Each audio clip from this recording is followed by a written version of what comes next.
Salut à tous et bienvenue dans Débat Foot Marseille. L'Olympique de Marseille va-t-il réaliser le grand chelem en cette fin de saison? Et oui, la 3e place devant Lyon. Et pourquoi pas aller chercher cette Coupe d'Europe à Lyon chez Jean-Michel Aulas.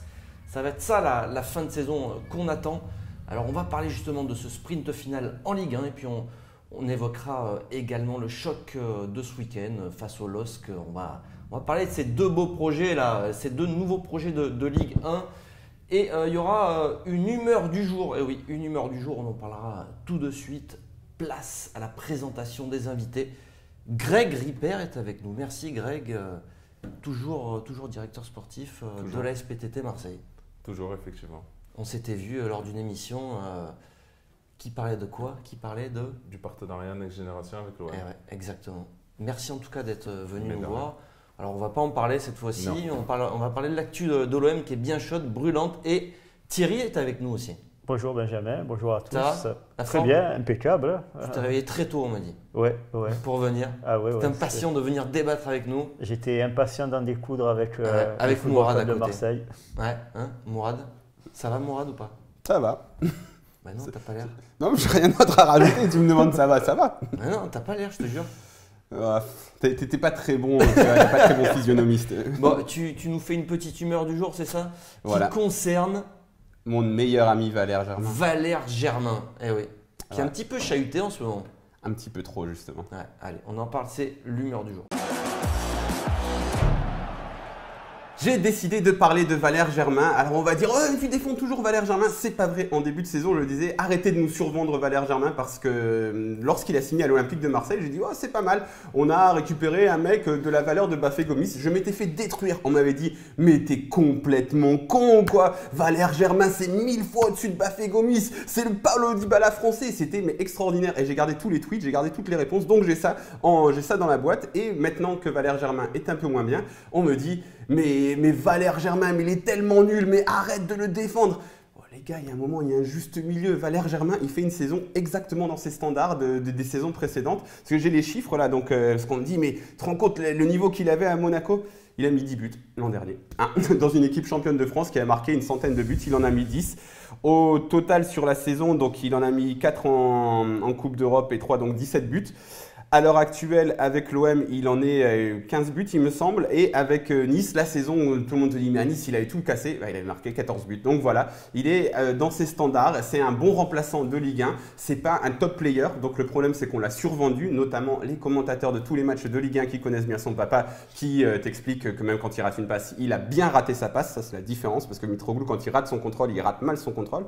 Valère Germain, apparemment, non. Donc voilà, c'est pas un top joueur, mais il faut pas non plus le détruire maintenant. Ayons un petit peu de mesure, c'est un bon remplaçant, il est dans le dur, mais voilà, ne détruisons pas Valère Germain, comme il ne faut pas le survendre non plus. Alors Greg, qu'est-ce que tu penses toi de la saison de Valère Germain? Il t'a déçu aussi ou... Déçu, oui et non. On peut être déçu quand on attend plus, en fait. Donc, exactement comme le dit Mourad, c'est un bon remplaçant. Un remplaçant qui peut te débloquer un match ou te débloquer une situation. Maintenant, sur la durée d'une saison, ça ne peut pas être un top avançante, comme peut l'être, je ne vais pas partir dans les... Mitroglou? Non. Comme peut l'être Dzeko, on va dire. Voilà. Non, mais est-ce que c'est pas ça le problème aussi? Est-ce qu'on n'a pas deux remplaçants finalement, deux joueurs de potentiel bons remplaçants et qu'on détruit à tour de rôle, c'est peut-être un petit peu ça, mais il ne faut pas les détruire non plus. C'est débattant. Ouais. Il faut dire ce qui est, c'est débattant. Quand tu vois le match de Mitroglou contre Leipzig où dans le jeu, il t'a servi quasiment à rien, si ce n'est à faire deux relances sur corner et qui amènent des buts. Donc tu ne peux pas leur reprocher ça. Maintenant, des joueurs qui vont te faire la différence et prendre un statut de titulaire indiscutable, non. Pour moi, Mitroglou, rien à faire à l'OM. Ah ouais, rien à faire à l'OM. Erreur de casting. Bon, on va rester sur Valère Germain parce qu'on en parle beaucoup de Valère. Oui, mais c'est parce que tu m'as parlé de ça. Mais... Ouais, on reste sur Valère Germain. Déçu toi ou pas? Tu t'attendais à mieux ou finalement, comme dit Mourad? Non, comme dit Mourad, il est dans les standards des 2 dernières saisons qu'il a fait sur la côte avec l'OGC Nice il y a 2 ans. Et l'an passé, dans cette équipe de l'AS Monaco qui a décroché le titre de champion. Mais bon, c'est vrai que quand on prend ces statistiques, c'est à peu près comparable. Et puis bon, moi, je n'ai pas été énormément déçu, mais bon, je pense que c'est plutôt un bon remplaçant. Quand on est un club du standing de l'Olympique de Marseille, on aspire à avoir bon genre de complément. Donc, on aspire à voir mieux au poste d'avant-centre. Si n'a rien à faire à l'OM et que Valère Germain, c'est un joueur de complément, il faut recruter un avant-centre de très haut niveau la saison prochaine. Ah ben oui, je pense qu'on est tous d'accord quand même. C'est indispensable. Si j'ai envie de défendre un peu plus Mitroglou que Greg, mais bon, je pense quand même que l'an prochain, j'aimerais bien avoir quelqu'un d'autre que Mitroglou. Est-ce qu'avec un avant-centre, un vrai avant-centre, genre Bafé Gomis, qui a mis 20 buts, rappelons, et qui a plus de 20 buts encore cette saison, plus de 20 buts, 25 ou 26. Est-ce qu'on serait loin devant Lyon aujourd'hui, puisqu'on va basculer du Saint-Péry, faire une transition, Pour moi, comparativement, sans dire de nom, tu mets un joueur du niveau de Thauvin ou du niveau de Payet transformé en avant-centre, tu as au moins une dizaine, voire une douzaine de points en plus. Ah ouais, carrément. Ouais, tu es entre Monaco et Paris. Pas proche de Paris, mais tu tapes haut quand même, parce que Thauvin et Payet, enfin surtout Thauvin cette année, sur toute la régularité de l'année, il a un niveau très élevé. Donc si tu as un avant-centre de ce niveau-là, t'es costaud quoi. C'est Falcao quoi. Attends, mais on blague. Ou Gomis, il met 20 buts, Gomis. Mais tu peux pas, Gomis, peut-être qu'en Ligue 1, il t'en met peut-être pas 20 une deuxième fois. Il a fait qu'une seule fois dans sa saison, dans sa carrière, on va le rappeler. Après, il t'apporte quelque chose d'autre. Et voilà, peut-être. Moi, je n'ai pas envie de. Allez, on bascule, parce qu'il faut respecter le programme, n'est-ce pas, Mourad? Parce que sinon, on s'égare. Mourad, il regarde les émissions quand il n'est pas là, il nous dit « Ah, vous n'avez pas respecté le programme, ça part dans tous les sens ». C'est mon côté allemand, tu vois, après Leipzig, Salzbourg, bon, c'est l'Autriche. Et là, on s'égare encore. Voilà, et encore en plus, une blague un peu raciste, parce que les Allemands, ils sont pas que rigoureux. Allez, donc, on parle de ce sprint final. Alors, je vais lire exactement ce qu'on va marquer, le programme de Mourad. C'est l'OM peut-il reprendre Lyon sur la fin de saison? Voilà, allez, on en parle maintenant. Alors, messieurs, il reste 5 matchs de Ligue 1.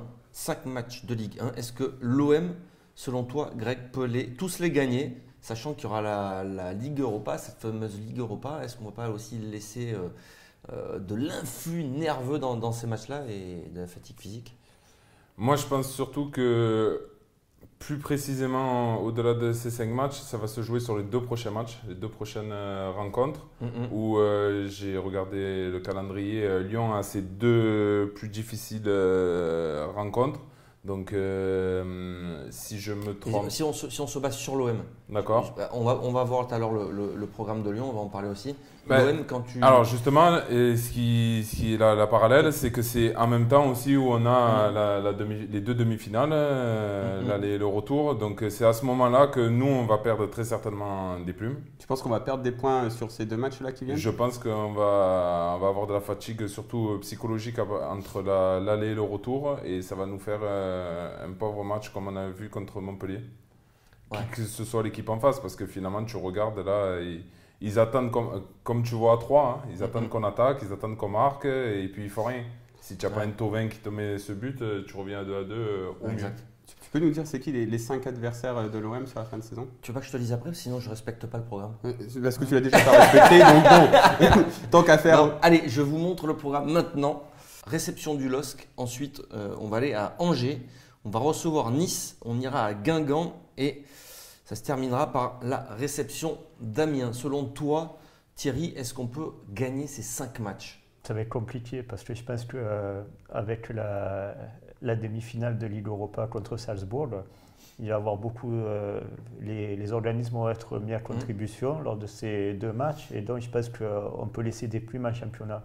Moi, il y a un match qui me fait particulièrement peut-être peur et ça va surprendre plus d'un, c'est le déplacement en Anjou de la semaine prochaine face au Slough d'Angers. Je pense que c'est peut-être le match le plus piégeux qu'on ait, parce que c'est un déplacement qui est compliqué et au-delà du fait qu'on joue la Coupe d'Europe, c'est un match qui est situé entre la demi-finale aller et la demi-finale retour face à Salzbourg. Et je pense que c'est peut-être un match plus compliqué qu'on croit. C'est un peu particulier parce que là, sur les 5 matchs dont tu parles, il n'y a que Lille qui joue son maintien et Nice qui va encore jouer l'Europe, la qualification en Europa League. Les autres, elles sont pratiquement en roue libre parce que même si Amiens, le maintien c'est pratiquement fait.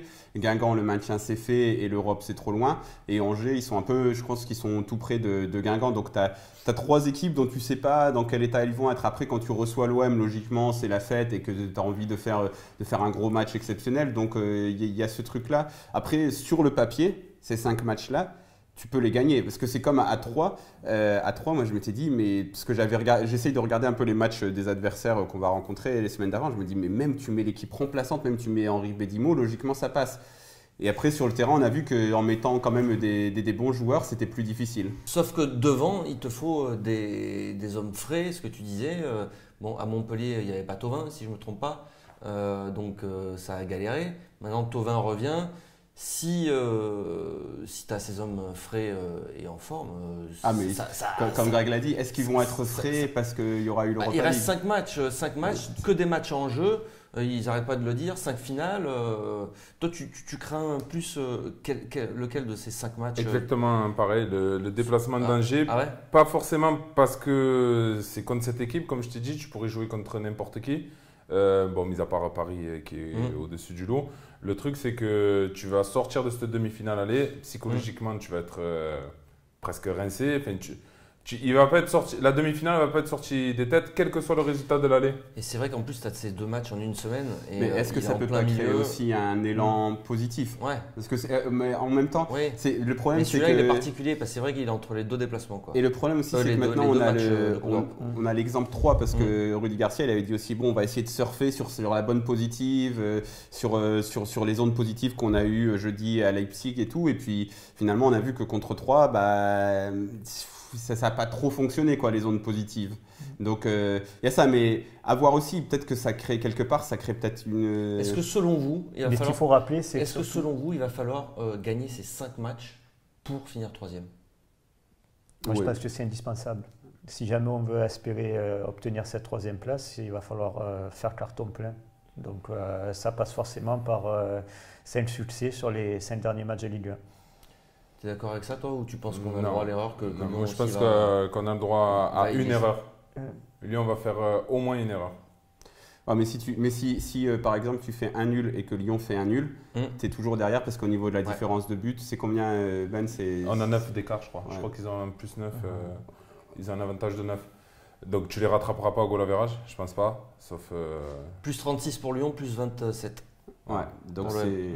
Donc là, déjà, c'est mort. Ouais. Et même si tu les rattrapes au goal average, tu as perdu les 2 confrontations directes. Donc, si Lyon fait une erreur, mais que toi, t'en fais une aussi, et en fait, il faut que toi, tu fasses un nul et que Lyon perde, par exemple. Ça. Mais si tu fais la même erreur que Lyon, moi, je pense qu'il faut gagner les 5 matchs pour avoir une chance.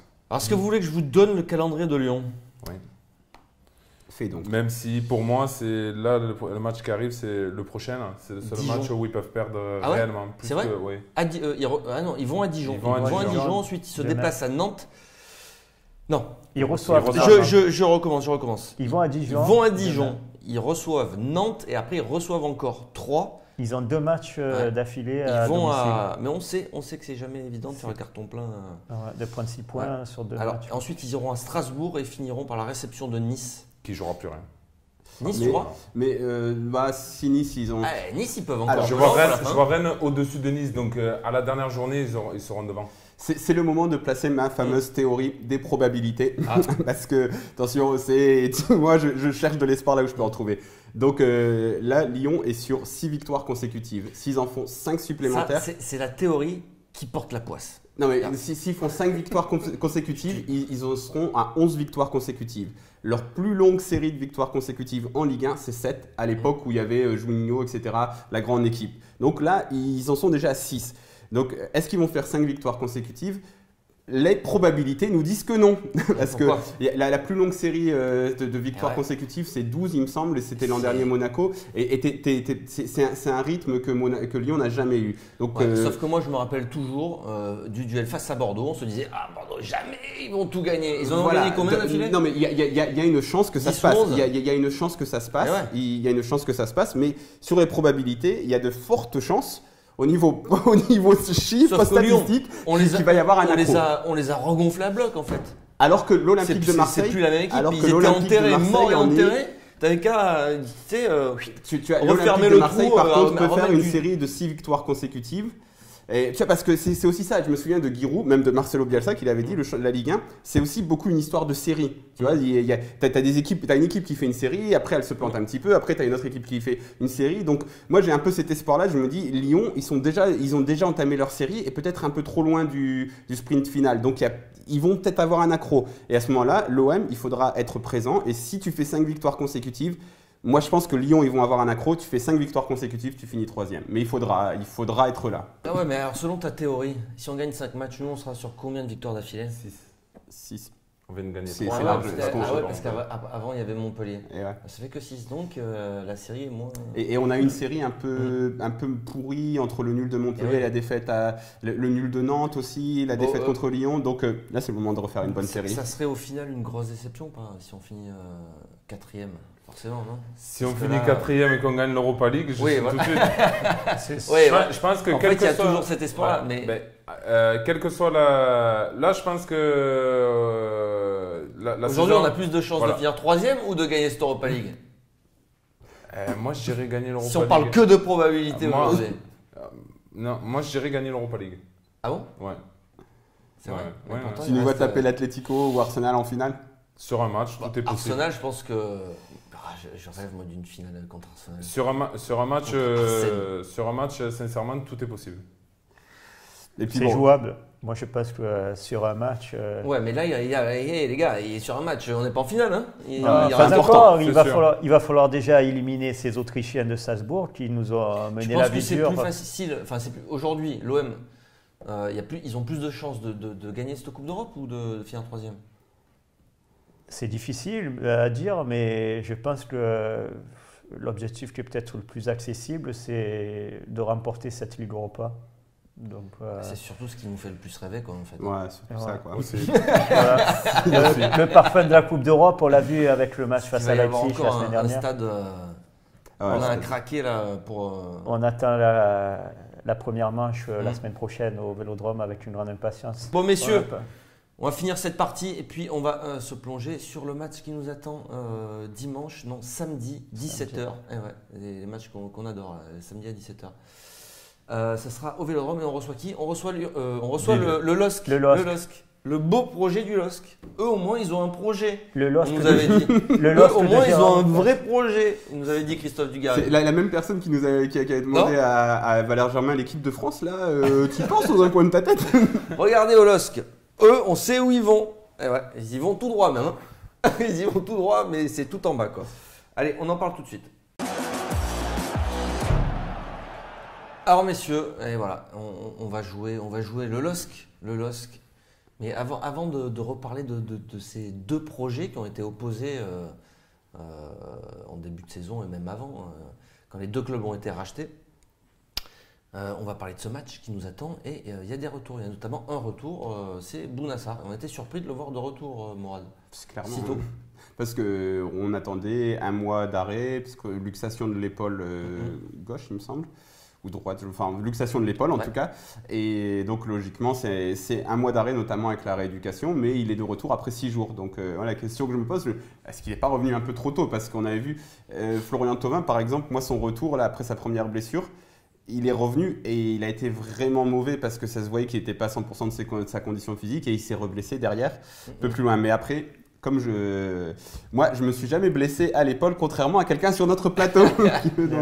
Alors, tu vas pouvoir nous parler de ton expérience? Non, pas ton expérience, mais toi, tu penses qu'il revient trop tôt ou est-ce que c'est pas aussi l'excitation de cette fin de saison qui le fait revenir? Il est quand même surmotivé et 99% de sa décision de revenir plus tôt, c'est de participer à cette demi-finale d'Europa League. Ouais. Maintenant, comme je le pense, c'est que l'épaule. Alors certes, c'est très douloureux, mais avec une bonne dose d'antalgique, si tu as de la mobilité, tu peux jouer. Parce que toi, tu t'es blessé récemment à l'épaule, et donc, mais c'était pas une luxation, toi, c'était une déchirure, c'est ça? Moi, c'était en fait l'os qui s'est déformé en pointe et qui coupait le tendon. Donc du coup, le chirurgien m'a coupé ce surplus, m'a poncé ce surplus. Et donc, moitié moins que le temps prévu, c'est-à-dire au lieu de 2 mois, au bout de 3 semaines, c'est bon. j'étais apte. Donc ça dépend vraiment de la manière dont le corps réagit, dont ton corps... Je pense. Et on sait que Bounassar, il a un... Super hygiène de vie. Non, on sait qu'il a des capacités physiques et vraiment physiologiques au-dessus de la moyenne, puisque à chaque fois, au niveau des tests, c'est lui qui arrive en premier. Et ouais. Alors messieurs, le LOSC de Gérard Lopez. Gérard Lopez qui est bien connu à Marseille. Et ouais, il avait failli racheter l'Olympique de Marseille. En tout cas, il voulait le racheter, Et on dit merci Margarita. c'est la meilleure action qu'elle a faite c'est quand sur même, ses 7-8 ans là, à la tête de l'OM. Alors aujourd'hui, on reçoit le LOSC. Est-ce qu'on se dit qu'on a échappé au pire? Ouais. Par rapport à ça. Il y a toujours pire. Au pire que le LOSC, c'est chaud quand même. Il y avait Kashkar apparemment. Bon, je ne connais pas tous les dessous de l'affaire, mais... Non, disons que si elle avait que ces deux choix, après, on va dire quelques mois, elle a vraiment fait le bon choix et on peut tous, je pense que tous les Marseillais, tous les supporters de l'OM la remercient grandement. Et pourtant, il avait fait un petit peu rêver aussi ce projet, Mourad.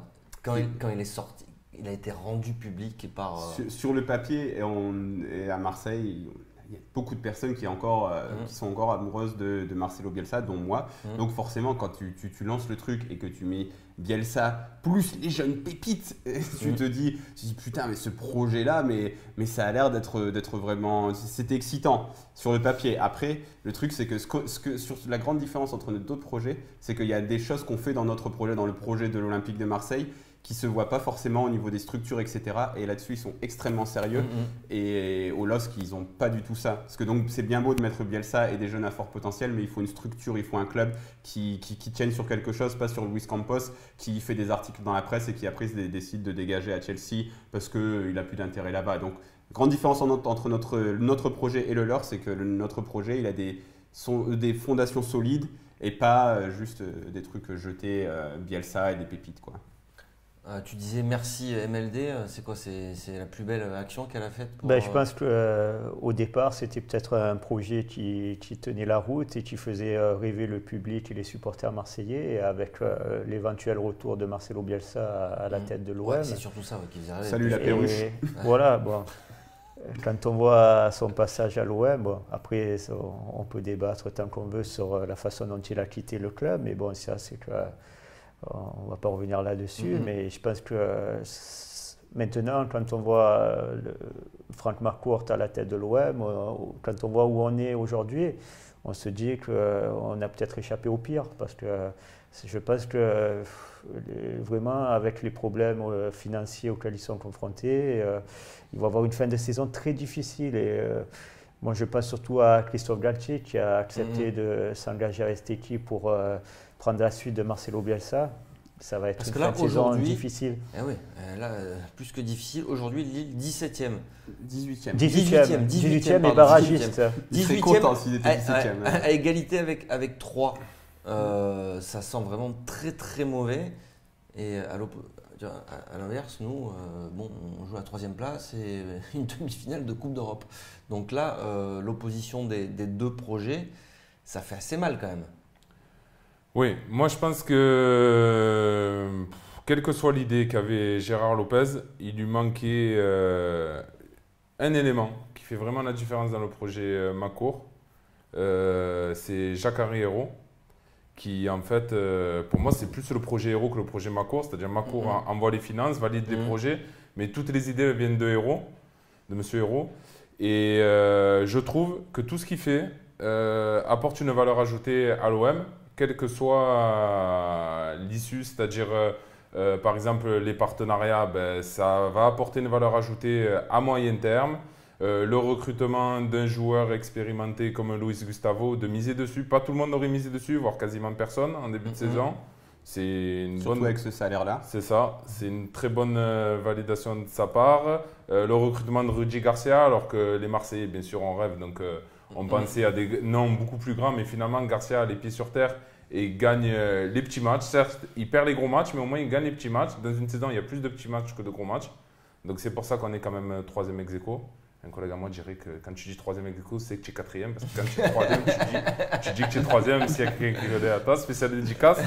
Et Et voilà, donc je pense vraiment que Gérard Lopez n'a pas su trouver un Jacare Hérault. Bah, il avait Bielsa. Non, il avait pire. Il n'a pas su s'entourer des bonnes personnes. À la base, c'était Bielsa. Non, son projet. Le problème, c'est que si ton projet c'est Bielsa, ok, donc après tu t'embarques pour un truc, ça va être un rodéo. Mais c'est Bielsa et Luis Campos. C'est Luis Campos qui a niqué le projet du LOSC, parce que moi je pense que même si, notamment quand on avait reçu Maoulida, il nous avait parlé un peu en off, et pour moi l'erreur qu'il a fait, c'est de ne pas prendre des joueurs expérimentés pour encadrer cette Pourquoi équipe. tu trahis le off, Mourad? Non, mais là, elle tourne en même temps, il l'a répété sur d'autres plateaux, c'est un avis qui est répandu, et je pense qu'il a raison en plus, donc c'est pour ça que je me permets de trahir le off. Et donc il y a ça, mais à la limite, je pense que si tu avais gardé Bielsa, tu serais 10e, 12e. Donc ta saison, elle serait pas géniale. Mais le problème, c'est que tu as viré Bielsa parce que Luis Campos, il n'était pas content, parce qu'il voulait que certains joueurs jouent, parce que lui, il est là pour faire du labrune, en fait, pour faire du trading de joueurs. Donc tu as viré Bielsa pour Luis Campos, et Luis Campos qui va se barrer à Chelsea, parce que le mec, dès qu'il a plus d'intérêt dans un club, il se casse. Et Luis Campos, qui a fait plein d'articles dans la presse, limite, c'est lui qui les a écrits. Donc là où l'OM a Jacques-Henri Hérault qui est carré, qui sait où il va, le LOSC, ils ont pris Luis Campos qui est là que pour ses intérêts personnels. Donc c'est là où ça... Et puis passer de Bielsa à Galtier, putain. Et à Marseille, costaud quoi. Ouais, à Marseille, c'était impossible. Ça ne pouvait pas marcher non plus si on transpose le truc Marseille. Parce qu'il y avait quand même cette connexion en tout cas avec Bielsa, et la mayonnaise, avec l'effectif. Luis Campos dans le truc. Avec l'effectif, tu avais une base d'effectifs, quelques joueurs sympas. Tu aurais pu conserver, lui les faire grandir. Tu avais une base de joueurs peut-être qui était plus intéressante, non? Ça ne pouvait pas marcher quoi qu'il arrive. Mais tu n'as pas le temps à Marseille. Ouais. Tu n'as pas le temps de prendre des jeunes pépites. Enfin, c'est même pas des jeunes pépites, c'est des jeunes en devenir. Alors certes, on dit pépites parce qu'ils sont internationaux, mais finalement, dans son recrutement de jeunes, Mé Lopez et Camara dans cette équipe, à l'heure actuelle, ils sont meilleurs. Tu vois ce que je veux te dire? C'est pas des pépites. Une pépite, c'est Kane, le milieu de terrain de Liverpool. Enfin voilà, il a 20 ans, 21 ans, 22 ans, ou l'avancante de City, Gabriel Jesus. Ça, c'est des pépites. C'est des jeunes pépites. C'était des jeunes talents en devenir qui ont été brûlés par le championnat français, par la méthode Bielsa. Et finalement, voilà, ils ont pataugé dans le vide, malheureusement. Malheureusement pour eux. Et est-ce qu'il n'y a pas justement des joueurs, les pieds maintenant, qui vont descendre peut-être en Ligue 2 et plus bas encore, mais on leur souhaite pas. On ne peut pas se satisfaire du meilleur des joueurs, mais quand même, on peut en profiter. Il va y avoir des soldes estivales. Ouais. Et d'ailleurs, il faut enfoncer le clou ce dimanche. Samedi, pardon. J'ai tellement envie qu'il soit dimanche, dommage. On les enfonce et ensuite on va piller leur effectif. Tu prendrais qui toi? D'abord Thierry, il y a un joueur qui te plaît là-bas ou pas? Moi, peut-être les deux Brésiliens, Thiago Maia et Thiago Mendes. C'est vraiment des joueurs à fort potentiel. C'est des internationaux brésiliens. Surtout Thiago Maia, je crois qu'il a été champion olympique avec Neymar. Après, il y a Thiago quelques Mendes, années. il est meilleur que Thiago Maia sur cette saison. Ouais, c'est vrai que Thiago Mendes, c'est vraiment on en a un parlé joueur en plus de ce joueur à Marseille. C'est un joueur vraiment qui sort du lot cette saison dans le naufrage lillois. C'est peut-être l'un des rares qui arrive à sortir son épingle du jeu. C'est un joueur qui pourrait... ça serait pas mal, non, à côté de Gustavo Oui. De Brésilien. Thiago Mendes est de notre côté très déçu par Pépé, qui a failli venir chez nous, qui a choisi le projet de Lille. Et finalement, on se rend compte que lui, il est devenu un remplaçant, même plus un remplaçant de Lille. Chez nous, ça serait un remplaçant, ce serait peut-être le troisième après Mitroglou. Ouais, mais il joue à Lille, mais bon. Il n'a pas de stats. Il est très décevant. Pour moi, le statut de remplaçant chez nous. Chez nous, même pas remplaçant. Voilà, c'est ça. Et est-ce qu'un Thiago Mendes, est-ce que c'est plus fort que Sanson ou que Lopez? C'est peut-être plus approprié pour jouer à deux au milieu de terrain. Je pense que si tu as Thiago Mendes et Luis Gustavo, quand même, c'est costaud, récupération, technique, vision de jeu, c'est costaud. C'est peut-être plus approprié pour jouer dans ce schéma de jeu. Ça serait un recrutement malin. Ouais. Un recrutement malin.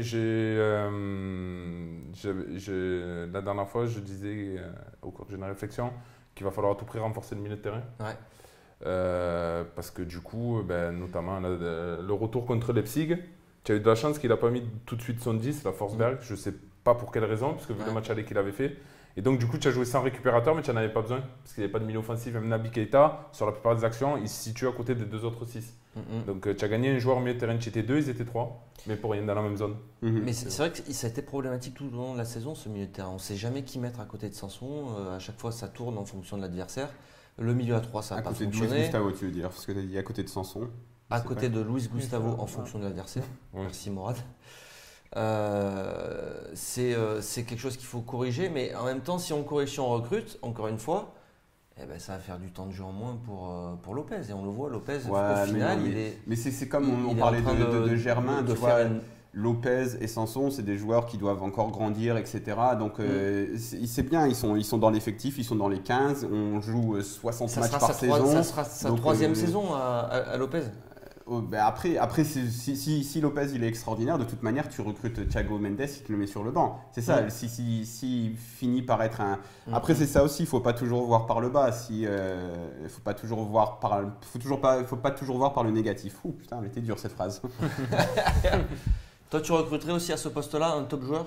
Oui, je pense que c'est très important pour stabiliser le milieu et avoir une paire de récupérateurs tout terrain, que ce soit en championnat de France de Ligue 1 ou en Coupe d'Europe. Je pense que maintenant, il y a beaucoup de matchs dans le football de haut niveau qui se gagnent dans la bataille du milieu de terrain. Donc, c'est là où il faut vraiment être dominateur et concurrent par rapport à l'adversaire. Pour conclure là-dessus, on s'éloigne vraiment du programme. Moi, je suis désolé.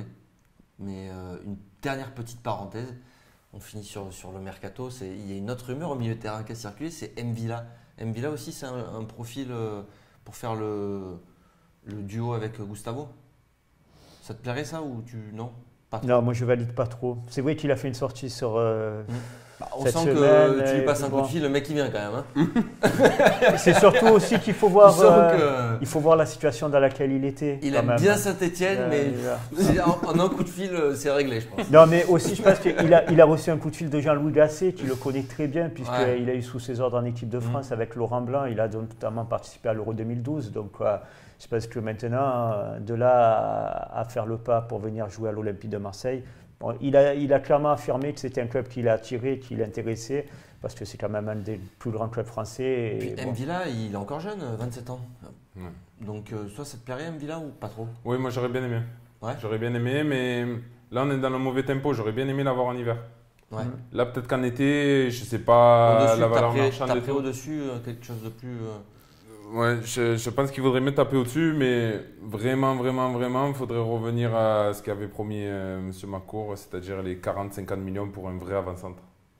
Au-delà du milieu. Ça fait débat. C'est un peu off aussi. Est-ce que il l'a jamais vraiment dit officiellement. Par contre, si je veux terminer sur le projet du LOSC et le projet de l'OM, donc vous voyez que j'aime beaucoup Luis Campos, bisous sur toi, et Luis Campos qui était pressenti pour être directeur sportif de l'OM. Et à l'époque, on se disait c'est une bonne idée, etc. Et Jacques-Henri Hérault, justement, comme toi tu l'as si bien dit, c'est aussi la personne qui fait la différence entre ces deux projets. Il avait dit. Il lui avait envoyé un beau tacle en conférence de presse en disant quel que sera notre prochain directeur sportif, il ne sera pas plus important que l'Olympique de Marseille.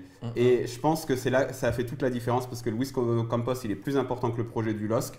C'est lui qui prend les décisions, qui fait des conneries. Et à l'Olympique de Marseille, il y a un projet qui est porté par Jacques-Henri Hérault. Il y a des défauts, il y a des trucs, mais en tout cas, il y a un projet. Et c'est ça la grande différence, Luis Campos et la manière dont ça a été traité dans les deux clubs. Et dans l'organigramme du LOSC aussi, il y a quelqu'un qu'on a oublié, c'est Marc Ingla, qui a quand même fait toutes ses gammes au FC Barcelone auparavant et qui devait faire le rôle de tampon entre le directeur sportif et l'entraîneur. Et malheureusement, on a vu qu'avec Bielsa, ça n'a pas du tout collé. Merci messieurs, voilà, c'est la fin de cette émission. Déjà. Ouais, déjà. Mais tu reviendras. Après plaisir, il n'y a aucun souci. Greg, merci d'être venu nous voir. Tu reviens quand tu veux également. Merci, c'est gentil. Dès que ton emploi du temps le permet. Je sais que là, on parlait de mercato, mais toi, tu étais en plein dedans aussi. C'est la période charnière. C'est maintenant qu'on fait le mercato. Il faut le préparer en amont. Merci Mourad, on se voit la semaine prochaine. Pour l'Académie française, le Becherel et tout, pour mes syntaxes aujourd'hui, c'était terrible. Désolé les gars. Merci à tous de nous avoir suivis. Vous pouvez nous suivre également sur footballclubdemarseille.fr. Toutes les news, toutes les infos sur l'actualité de l'Olympique de Marseille. À la semaine prochaine, oui, lundi prochain, pour un prochain Débat Foot Marseille. Merci, ciao ciao.